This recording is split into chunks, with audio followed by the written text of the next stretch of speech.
Hi everyone, I'm Lyndon Thorpe and this is Lodestone Q&A, Lodestone 1 Q&A. Welcome to LinkedIn members and YouTube members, and it's Halloween today. Yeah, so hence I had my pumpkins ready, although Halloween doesn't mean very much to me, it does here in Japan. Wow, the kids love it. So everywhere there are witches and pumpkins and all sorts of things going on. So I just thought I'd pay a little reverence to that festival and welcome you to today's topic, which is spiritual tech without overwhelm.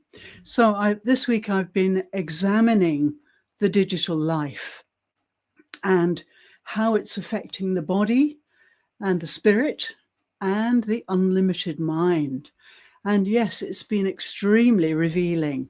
We've got lots of feedback about all sorts of things going on for people because of their digital engagement for hours and hours on end and so on. So it's really, really an important topic. So, as usual, I'd like to set the scene before I bring my lovely guests on stage. I'd like to set the scene by showing a voiceless presentation. This will give you a few moments to reflect in the quiet of your own inner zone before we start to talk. And we're going to get very excited about this today. I think it's a really important topic. So allow me to share my screen with you, and I will show you my slides.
Oh, yeah.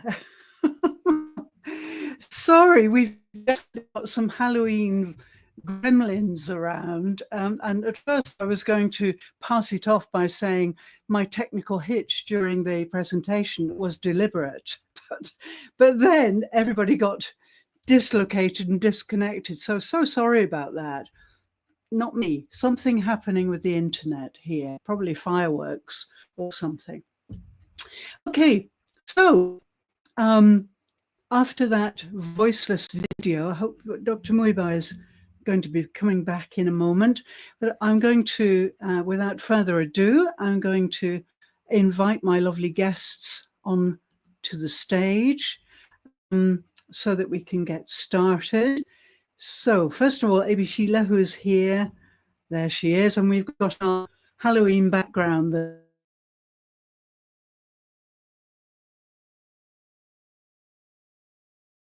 Thanks for coming. Okay. There you are.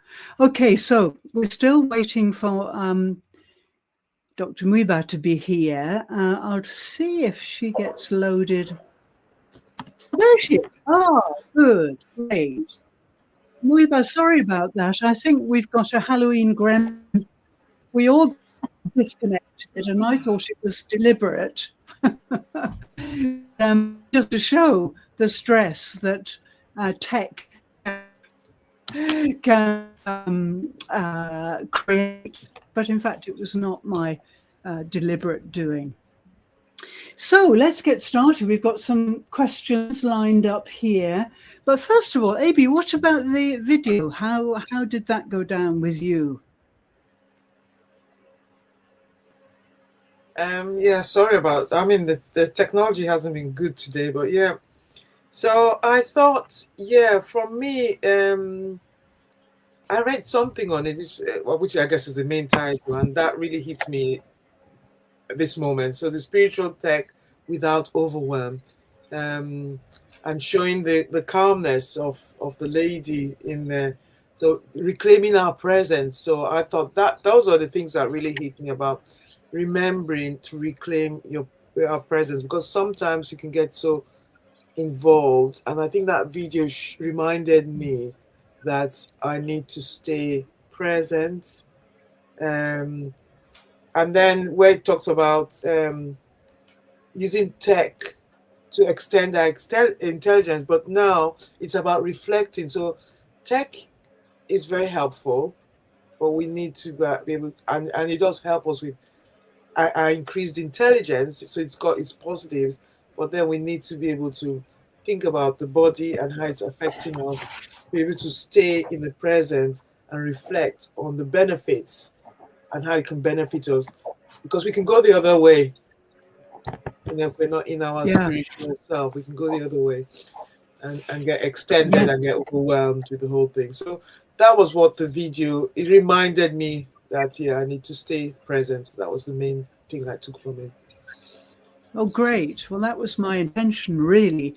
And I think, yes, we need to be so grateful for, I mean, it's amazing. I can't begin to tell you what I've been doing today with AI. Incredible things. It's fantastic. But, and we need to be grateful for it, because we're at that level of our evolution where tech has become so important. But at the same time, oh, she's frozen again. Yeah. And so it's really important to detox, as I showed in the video. Just a quick 60-second detox will put you on a different level altogether, and you'll be able to balance. For me, it's a balancing act, constantly balancing between the digital interface and the human interface. Muiba, what do you think? You've gone a bit faint looking. Are you okay? Am I? Today I got frightened because I didn't have time to have breakfast since it was too early for me. I thought it was 1 hour earlier. I heard you say 1 hour earlier, so I was sitting here 1 hour earlier. And I love to eat my food and savor it. So I went like doof, doof, doof. And then I realized, no, I need not be here 1 hour earlier. Too late for my breakfast because I had already had my breakfast too quickly. No problem. I'm sorry. That's when it reminds me that I always, no, when something happens like this, I say, this tells me how much I enjoy my breakfast calmly, quietly. So when once I had it too quickly, it reminds me of every day's pleasure of having breakfast calmly and quietly. I always eat very slowly. I enjoy my food. Yes. Otherwise, I'm so sorry. I'm so sorry. We always learn. We always learn. I immediately thought this week, I've got to change everything. But then I realized that some don't change their clock, can stay the same. Yeah, we don't for need me, to it's change. the same. Yeah, it's the Realize. same. Yeah. Only Abby. I'm sorry. It just changes for me. That's it. I didn't set my alarm an hour. So early. So going back to our topic, technology. Yes. It's funny because I have lived long enough. Well, I've always seen technology enter our world. So for younger people or for other people, it might be that, this technology has changed our lives. Well, I can say that radio had already changed earlier generations' lives. Having the radio was something unbelievable for earlier generations. For my own generation, it was TV. So, wow, TV. TV had a funny effect. It grouped the family because there was one program at 1 hour, and that's it. If you missed it, you missed it. So you had the whole family sitting together to watch this one 8 o'clock or 7 o'clock in some country, 7 o'clock news or 8 o'clock news. Everyone was around. Otherwise, you would miss the news or the film or the series. So, funny enough, and this is an insight I've had right now, right this minute, that TV got people together. Later technologies we might think got us completely isolated us and took us in different spaces.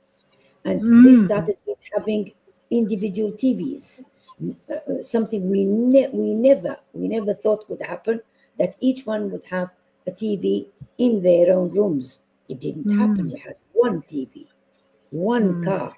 So this technology used to get people together. Today, one car, one TV, one room, one bathroom. So we are already isolated because technology has grown to such dimensions. Now, technology for me is something I use. As I use radio, I use TV, I use mobile. It has nothing to do with me because I have boundaries with TV. I have boundaries with mobile. I have self-control with TV. I have self-control with mobile. And so it's to do with what is it you want? Do you want to use TV? Sorry, you want to use technology? Do you want technology to use you? You decide. Yes, good question. Yeah, it's still you. It's all our Shakespearean questions every time. Yes. Absolutely, yes, it is. Do we want to use it or does it want to use us? I totally agree. And like you, we are the same generation. And yes, radio was amazing. I remember that so strongly. We are, all three of us, the same generation. So we're not screen babies, naturally. We've become screen babies. And yeah, the greatest memory I have about technology.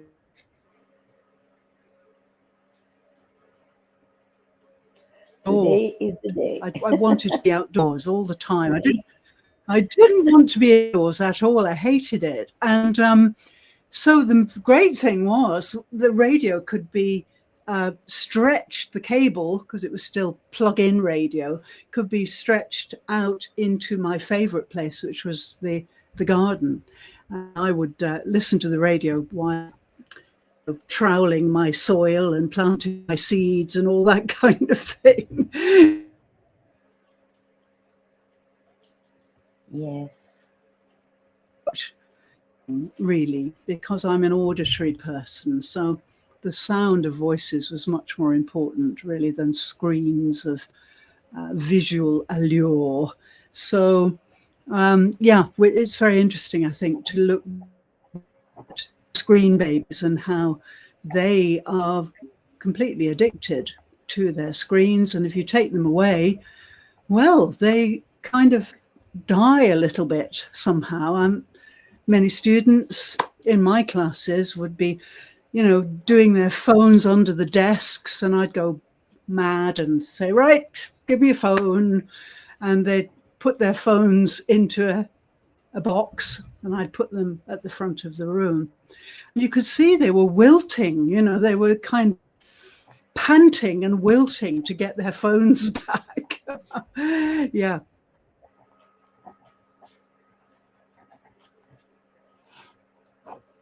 Well, that's not very. So let's, shall we look at some of these questions? Abby, do you your digital self, if we aligned, or do they pull in different directions?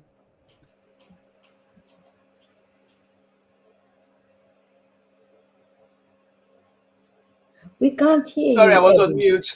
Yeah. I think my pulling in different directions. I'm getting more aligned as the time goes.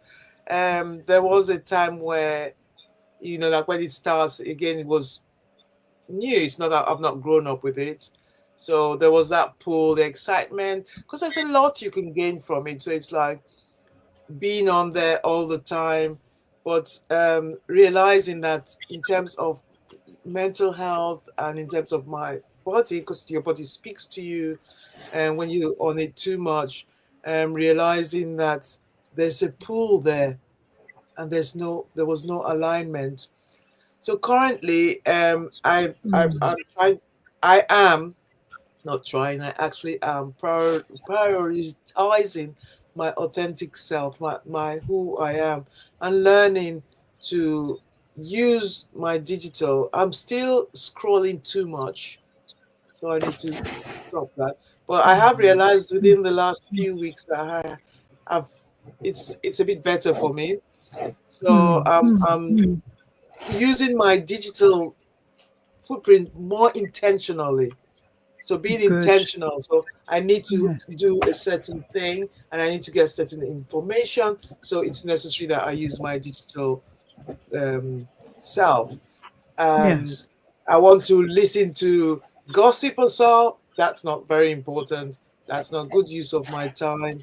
That's not good for my body. So being more intentional as to how I use it, and being able to have that alignment between my authentic self and my digital self. So that's it in a nutshell. So my digital self is now a faithful reflection of my core purpose and my voice.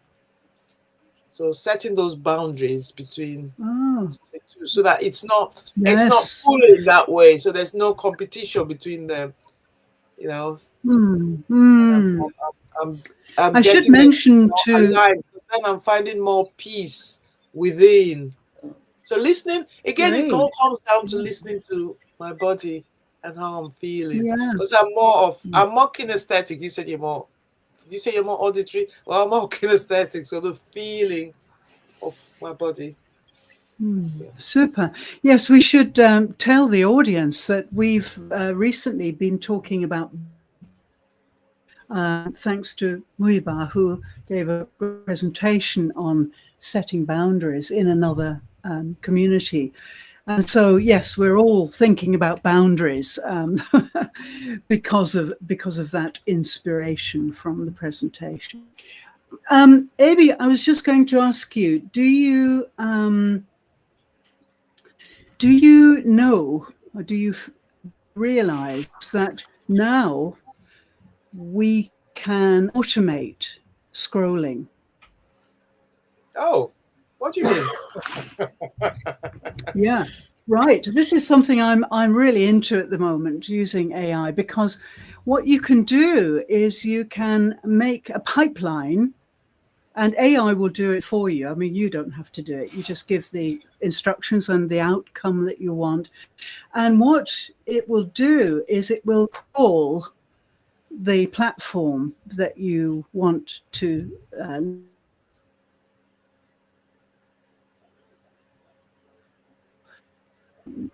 and so on. It will crawl the site, and it will give you a list of maybe the hashtag groups.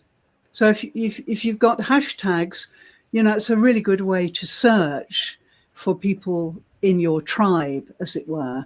So you can instruct AI to search, crawl the hashtag groups, and give you a list of all the posts and all the people who have posted with them. It's fantastic. So maybe that way we can cut down our scrolling a bit, because I get so tired trying to keep up with my feed and trying to, connect with the people who want to connect with me. But if I have a list, a sheet, spreadsheet of all those posts that are relevant to my post,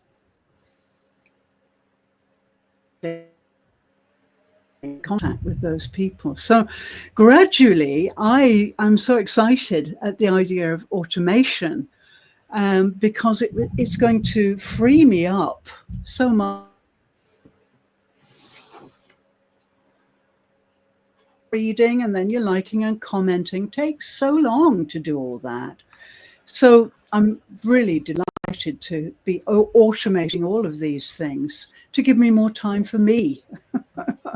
But of course, setting them up is another matter. It's not something you do quickly, but yeah, it's wonderful. I think that we can use it. Finally, we can use AI and give us free time.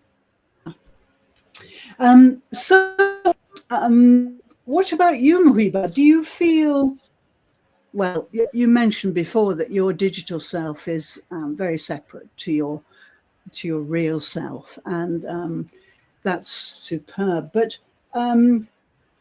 has your relationship with the digital world changed over the last few years? That's the point. There is myself, which is my authentic self. You read my posts, that's me. You read my comments, that's me. You read them, you listen to them on the radio, you see them on TV, or you go through my posts. It's exactly the same me.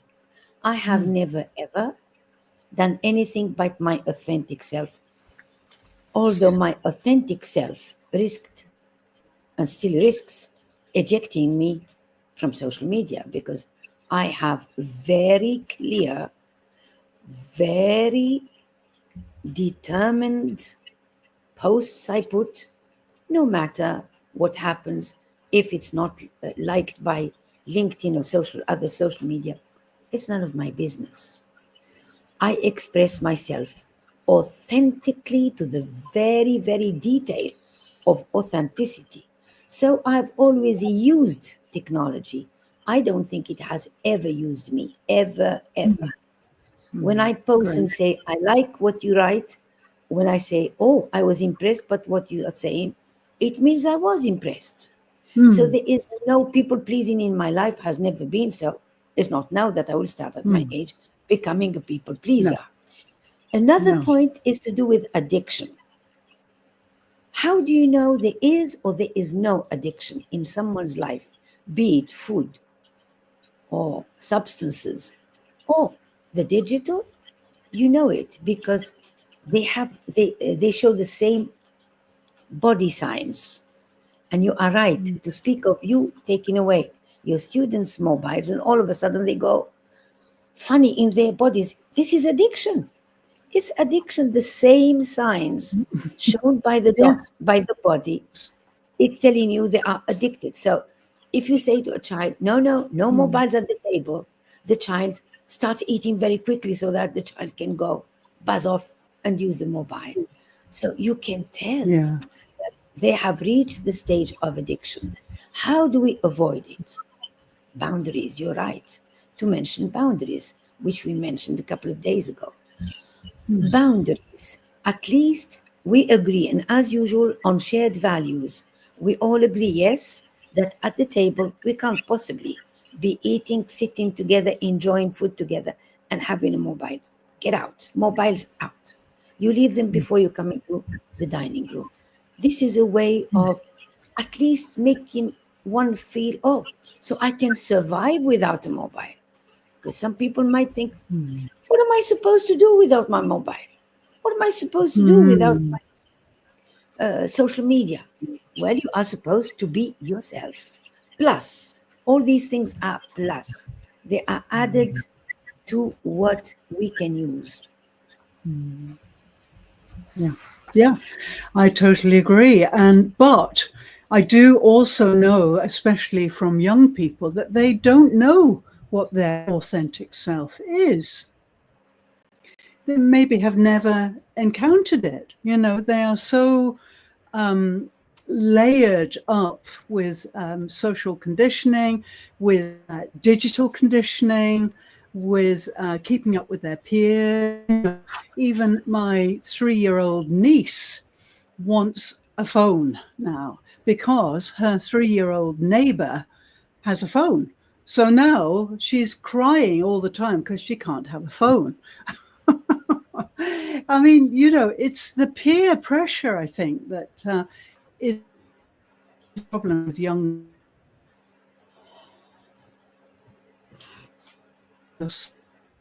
important to them. And so it's really difficult, I think, for them.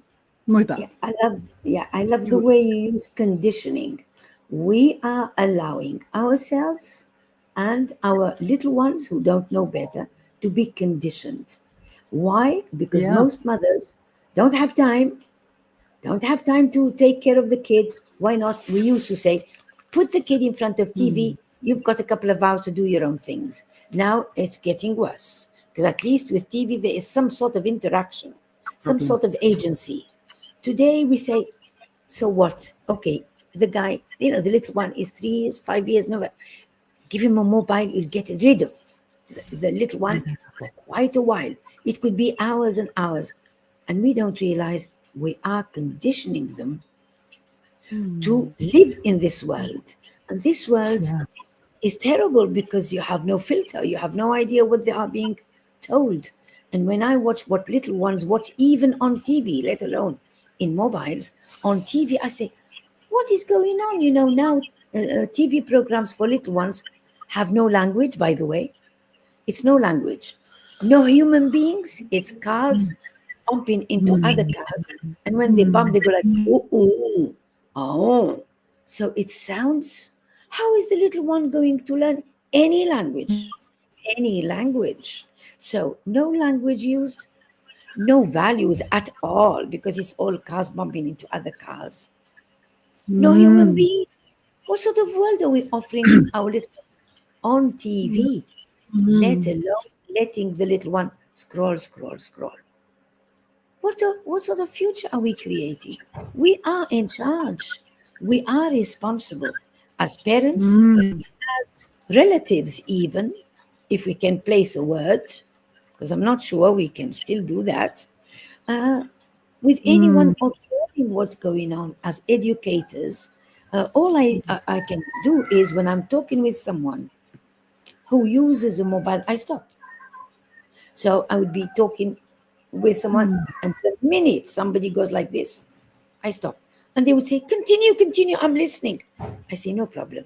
I can wait until you finish doing whatever you intend to do. Usually they say, okay, Okay. But with a lot of pain, that they can't watch a film and scroll. Yes. They can't talk Yeah. with you and scroll. They can't eat with you and scroll. No way. You can do it. Not Yeah. in my name, as we say. Not with me. No. Oh. Yes, absolutely. Sorry, we've got lots of interference here. But yes, I was just absolutely with you, Muhiba. But the thing to tell you is that I don't have a mobile. I refuse to have a mobile. And I absolutely hate it when people are talking to me and they suddenly start playing with their phone. I really don't like it at all. And I tell them that. And I say, hey, what about me? You know, of course, you can't say that to everybody, but I'm quite demanding about that because I think social interaction is diminishing everywhere. You know, people are on the net all the time, and I'm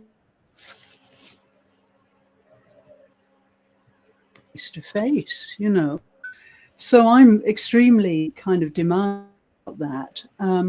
But thankfully, all my friends are used to it, and they don't play with their phones, thank goodness, when we're talking. Great. Okay, now let's just go on a little bit further and try and answer a few more of these questions, because as an embodiment mentor, I'm really interested in what happens to the body when we're using devices all the time. So, Abi, moment when your body told you it had enough of digital stimulation? I mean, is it as strong as that? You mentioned before that you're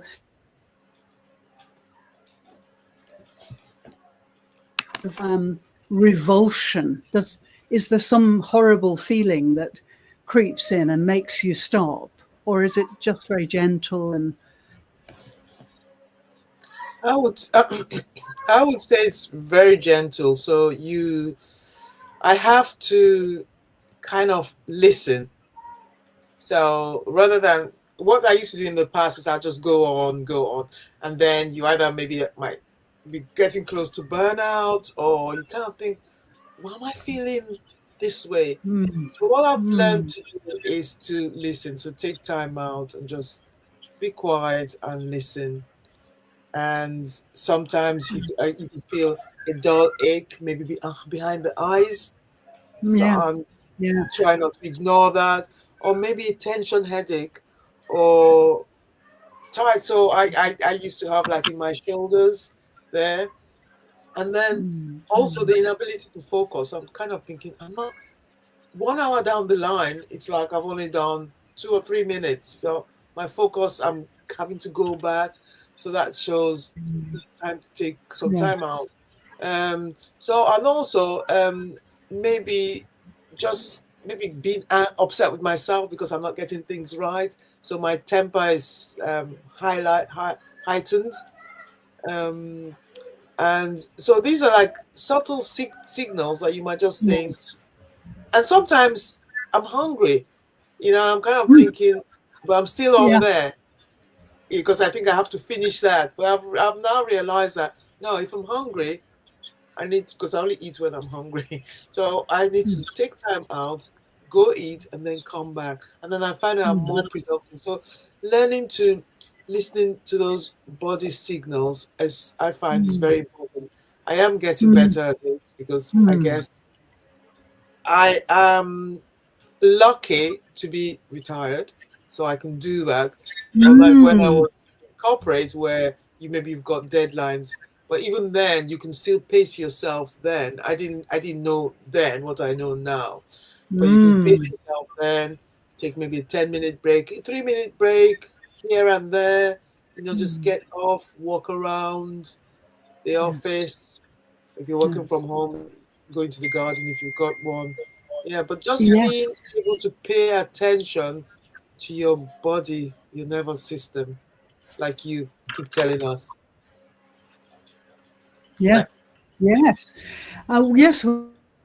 as Muiba mentioned at the beginning, her breakfast, I'm sorry about her breakfast, but usually you would eat your breakfast in a very leisurely way. Well, me too. And I must say, since I retired and I'm working from home, I really do enjoy food much more now. It was always such a rush before. And I had to do a lot of commuting when I was actually on campus, and commuting to Japan is hair-raising, really, because the trains go so fast and people are packed in like sardines. And it's really very nerve-wracking to commute here. But at home, it's great because, you can walk away and it makes such a difference, I think. So I really do feel for people who are still in full-time employment, because maybe they're not getting the right nourishment from the food, even though maybe they're eating the right things. The body is not mindfully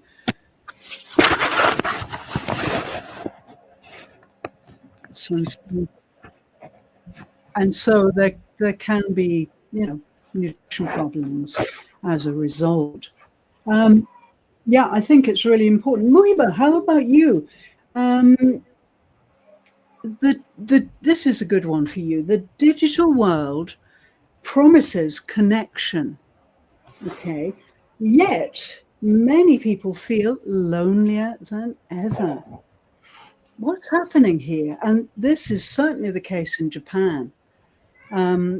Japanese culture and kind of national characteristics mean that people are not hugely sociable anyway. They're quite withdrawn in many ways. So I'm noticing so much in Japan how people playing with their phones all the time. So you see lots of people sitting in Starbucks. Starbucks is a fashionable thing here, alone with their phones or with their laptops, and no people sitting with them. I love your question, Lyndon, and your comments. I love your question, which connects the digital and connection.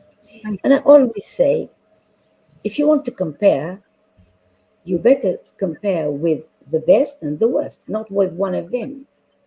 And so when you compare connecting with your family, sitting with them, laughing with them, enjoying a few jokes, compare this to going through your mobile. That is awful, to go through your mobile rather than sit with your family.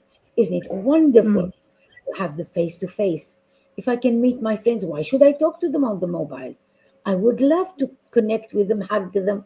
No hugging on the mobile. So this is the best. Now, when you can't have the best, you're not going to the worst, which is, okay, I live away from family, no connection. I cannot talk to them and hug them. Okay, I don't talk to them. That is the worst scenario. So technology here becomes the connector, not to people who could do better and sit and laugh, connected to people whose choice is void, is emptiness, is loneliness. Then you see how the digital changes sense, changes meaning. You don't need the digital when you can meet and have fun and have a party and laugh and giggle. What on earth would you do with the digital? Throw it away. Don't have a mobile altogether. When you are living by yourself, cling to your mobile. Yes. Because rather than you sitting in your room and feeling, I feel so lonely, get in touch with your family. And mobile is my connector to the people I love who live thousands of miles away. The mobile is my connector. But for me to sit down with a friend and dare take this in my hand for 1 minute, that is unacceptable. And so when I sit with people, and this is why I always carry my mobile with me, I sit with people, the minute I look around and 5 are holding a mobile. I hold my mobile. Now, what is holding my mobile? I am the Mm. decision maker. I am the decision maker. I never scroll. Never, ever. I'm not in because my mobile knows No. who I am. Yes. And so immediately I get shorts on YouTube. I'm a lover of YouTube. I don't go through YouTube. Mm. YouTube brings me immediately my favorite programs: international relations, world politics, global issues. Immediately I get this. And from time to time, uh, tips for older people. Ah, yeah, quite interesting. It's not taking me into some silly Mm. stuff. They know me. And I go back to automation. Automation is most welcome when, again, it serves me. I don't serve it. It serves Mm. me. And so I use it. I use No. Chat GPT, for example, to say, let me see how knowledgeable it is. It brings a few ideas. I say, that's a good idea, but I will challenge it. Yeah. I play with Mm. technology. I don't allow technology to play with me. No. No. Boundaries, self respect, self control, and you are fine. You don't go into addiction because the fear is addiction. Mm. Mm. Yes. Totally agree. Yes. Yes. I think that people are losing the ability to communicate face to face. And I think, for example, in Japan, which is my nearest example, now, because we've always had a tradition of omimai, which is arranged marriage. There's always this tradition here. It's fading out now, but it still exists. And so the young people who are rebelling against it, now they can't find any way to meet anybody. So there are so many digital dating organizations now, not electronic, not digital, physical. And so lots of young people go off to the meetings to try and find a partner. And I've been to a couple of these dating meetings with my students. Awful things. They're really awful. They pair people up, and you're forced to communicate with the person you are paired up with, and there's not much mobility. Very, very strange setup, which is so sad. Thing that people can't just go out and meet people they have things in common with. So it's the kind of digital world gone mad, really, in a way. So yes, connection. What does it mean to connect?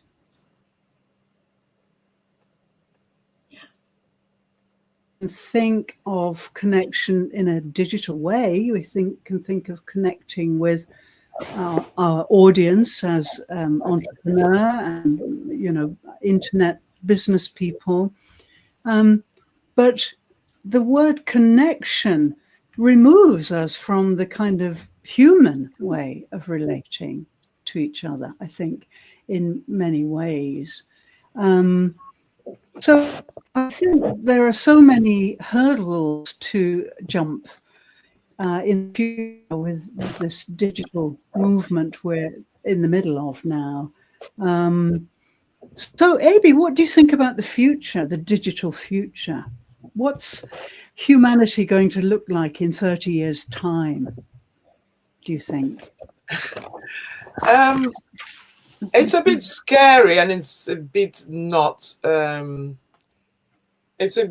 mean, I can see the good sides, but I guess maybe because I know what good really looks like, I can also see the negative side.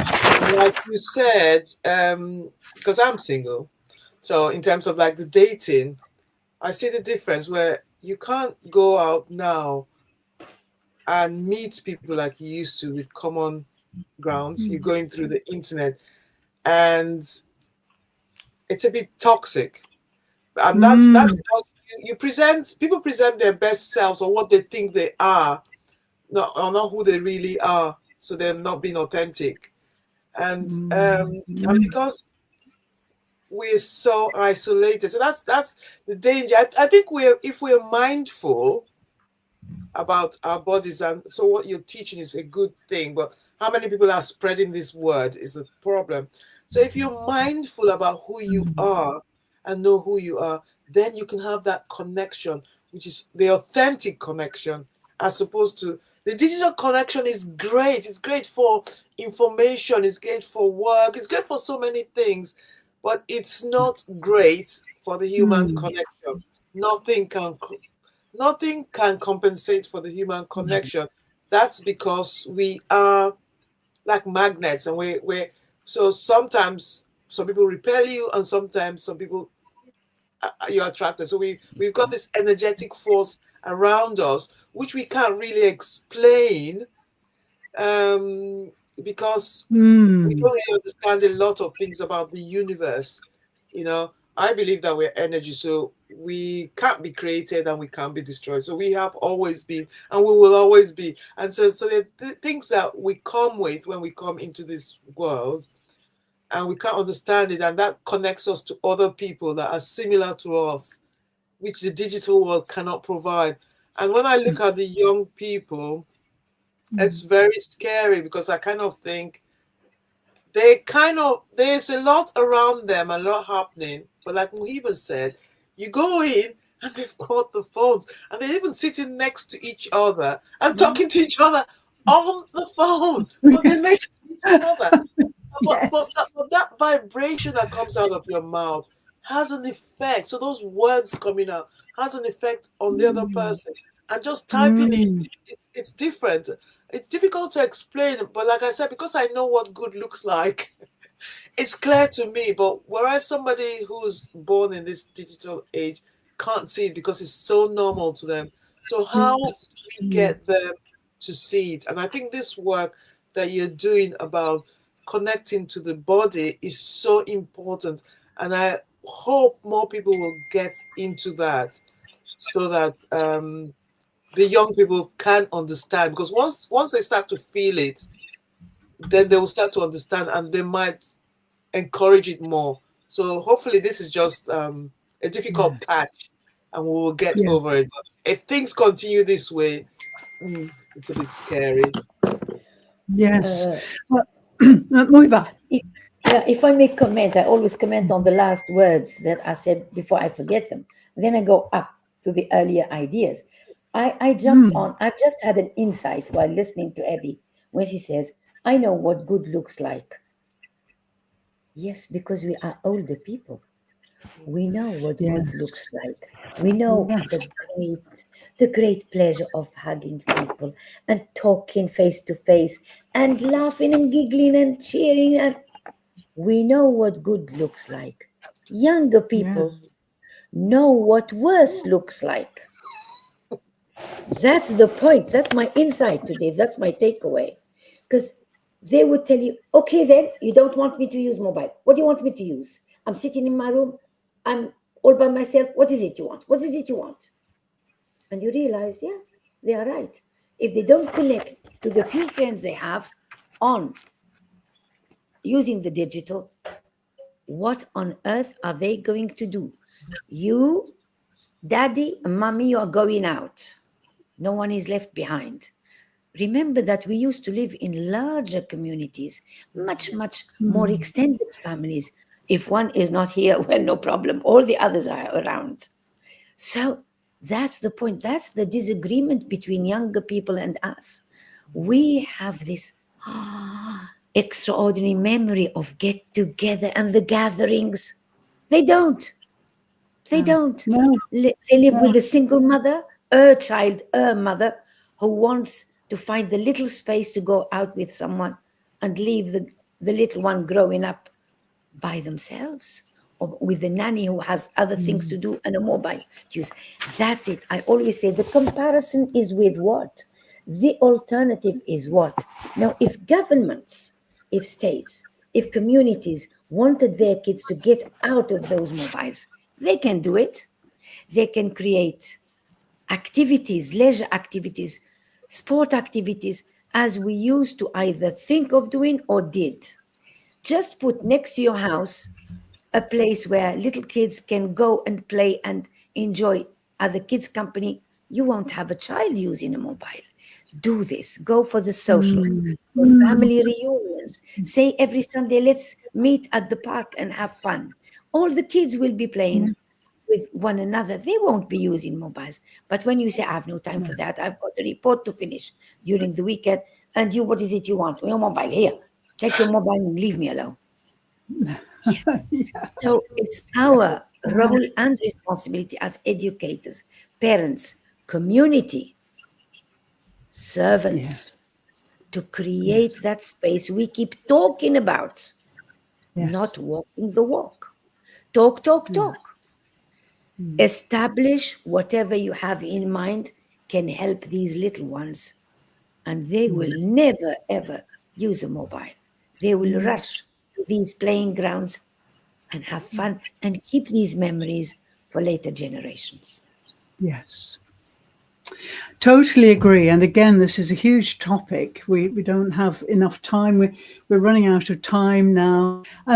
Just to finish off with, let's have a closing comment about digital life and how we can remain embodied and remain truly happy and connected, not connected, linked with human beings rather than robots and devices. Debbie Sheila, what about you?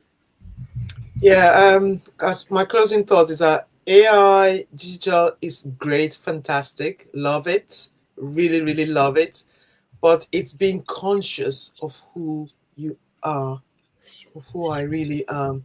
So listening to the body, the embodiment of self, very important, so that we can get that balance, because it's all about balance. It's not that that one's bad. No. And like Mohiba said, because we lived in communities, and children, even if they didn't live, we all lived in communities, because even if you didn't have family, you could go out and play. But people are so scared about going out and playing in the West now. So children are confined to the homes.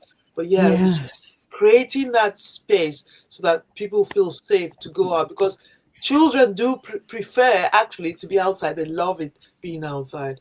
And we need to create that space as other generations. So great future.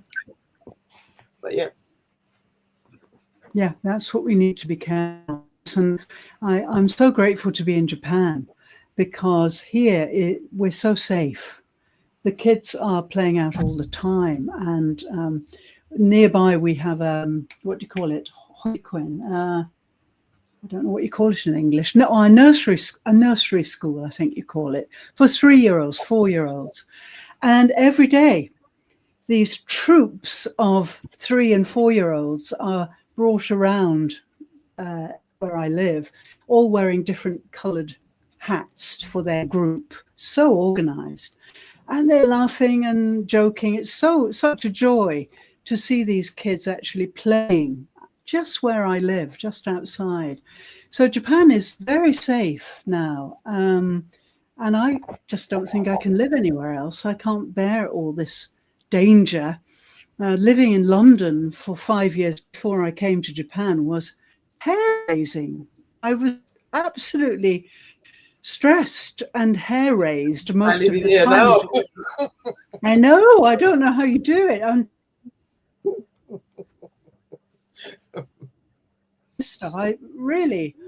I couldn't do it. And now Japan, life is so easy. Muiba, give us your parting shot. My parting is, some of them I started with, some of them I ended with. Use technology, never let it use you. Never become addicted to it. It's like some people are capable of having a small little drink from time to time. They don't become alcoholics and then say, oh my God, look at me. No, you control your life. Your self-control is there. You'll never fall into an addiction. My second thought, coming with an insight from what we have been saying, is instead of talking to our kids about how things were, how wonderful life was before the digital and how life was before we become addicted to the digital. Offer them that life through family union, gatherings. Even if you are just the two of you, that's family reunion. That's sitting together within the family. Create community events, create social events so that they don't hear about a myth, about a view of the past. They see the past reincarnated, reproduced in their present, and they carry it with them. To finish with safety, I live in the safest place on earth. No, no rival, except maybe now after listening to you, Japan. It's a safe place. You leave your house. Sometimes I say, did I lock my apartment? I go home. No, it wasn't locked. No problem. No one is likely to come in. I live in the safest place because there is still sharing and caring. Now, when we hear politicians speak of the next war and the next war and the next war, and how we have to be cautious because there is danger from that other neighbor and the far, far away neighbor, how can you imagine that anyone, old or young, is likely to feel peace of mind? Our politicians need a lot of coaching, so that they go for peace, not war. When you go for war, even thousands of miles away, you are creating war within you, within your family, within your community, because it becomes your everyday talk. Make your talk about peace, not about war, about little natural pleasures, not about weapons. That is my message. That is my eternal message. Peace within you creates peace throughout the world. And that is when you are safe. Yes. Yes, that is a wonderful way to end. And that is the ripple on the pool of all existence, I think. If we can drop that peace pebble into the pool of all existence, it will just ripple throughout our existence. And that's wow, that beautiful. Would be so fun. You ended beautifully well. Don't drop bombs. Drop exactly what Lyndon has said. Stop dropping bombs. You're ruining everything. Drop those fine, fine pearls we can drop throughout the world and make it a much better, gentler, kinder world. Yes. Thank you, Lyndon. Yes. Thank you, Abby. My pleasure. And thank you for leading me to that lovely ending with your talk of peace. And thank you both for wonderful contributions. We could talk, as usual, all night about this. A lot of interference. When I post the clips of Lodestone Q&A this week, I'm going to take the audio, because the audio will be fairly consistent compared with the visual. So look out for some good audio clips this week, everybody. I'll be picking out those pearls of wisdom from all three of us and sending them your way. So thank you both so much. Thank you. Thank you. Meet again hopefully next week. And poor Abby will have to lose an hour of beauty sleep, but she'll still be beautiful. I'll have my breakfast as usual. And will have her breakfast. So I'm so sorry about that. I hate to interrupt your breakfast, but no, sorry. I'll enjoy all the following ones. Oh, good. Well, go and have a really wonderful breakfast now. Or maybe it's brunch by now. It's now dinner. It's now lunch. Definitely lunch. Okay. Well, enjoy. Bon appétit. Merci à vous. Merci à Abby. Merci à tout le monde. Thank you, all participants. Thank you. It has been a pleasure. A pleasure. Thank you. Yes, thank you. Linton. Good. Thank you so much. Thank you. And thank you, AB, and thank you. Bye-bye.